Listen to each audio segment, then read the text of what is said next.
এখনকার মতো ওই video call, unlimited call data কিছুই ছিল না। ছিল শুধু ওই এয়ারটেলের ২৬ টাকার মেসেজ প্যাক। তার উপর শুনতে হয়েছে বহু মানুষের বহু মন্তব্য।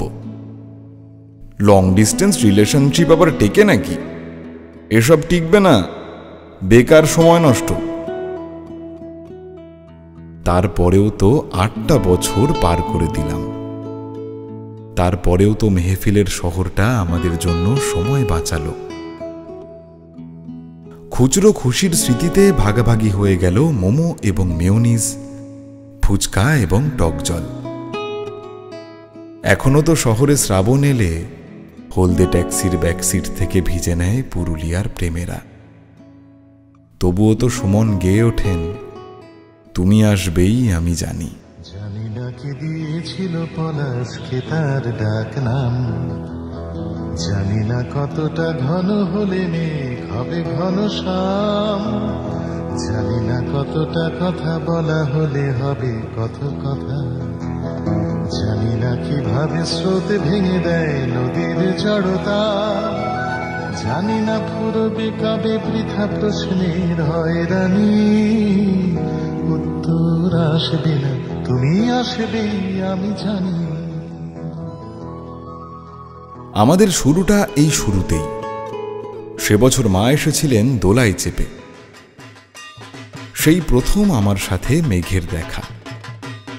অসম্ভবে কখন কবে মেঘের সাথে মিল হয়েছিল ডানপিটে সব ঢাকের কাঠিতে, ধুনুচির ধোঁয়ায়।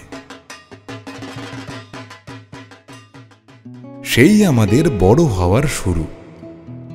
তারপর মানভূমের অলিগলি মিশে গিয়েছে এই ৩০০ বছরের অখিল মিস্ত্রি লেনে। ময়দানি আড্ডাগুলো জীবনের গ্রিটিংস কার্ডে জায়গা পেয়েছে নির্দ্বিধায়। আচ্ছা, পলাশের কি সত্যিই ডাকনাম ছিল? তবে কি তার নাম মৌফুল? জানি না তথাগতর স্তব কেন দুনিয়া বোঝেনি, জানি না জুডাস কেন ভালোবেসে যিশুকে খোঁজেনি, জানি না এই পৃথিবীর ঘাতকরা গান শোনে কিনা, জানি না লালন শুনে ভাসে কেন বুকের ভাঙিনা, জানি না বিচার হলে কেন গান হয় না শুনানি, উত্তর আসবে না তুমি আসবে আমি জানি।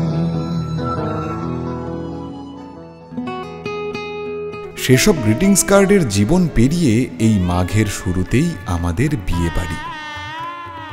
এক আমগাছ ভর্তি মুকুল নিয়ে ব্যাগ ভর্তি কুয়াশা মেখে নহবত বসবে বর্ধমানের সরকারদের বাড়িতে।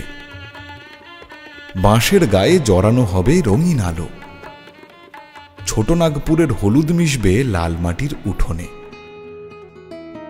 আর এভাবেই সুমন গেয়ে যাবেন জীবনের পথ ধরে, আলোর মতন, হাসির মতন, কুসুম গন্ধে রাশির মতন। জানি না বয়স হলে কেন প্রেমে এত পাক ধরে, জানি না হৃদয়ে কেন রাত জেগে পায়ে ছাড়ি করে, জানি না কোন কথার কোনখানে কোন মানে হয়, জানি না সমানে কেন মনে হয় হয়নি সময়, জানি না গিটার কেন আমার প্রেমের রাজধানী, উত্তর আসবে না তুমি আসবে আমি জানি, উত্তর আসবে না তুমি আসবে আমি জানি।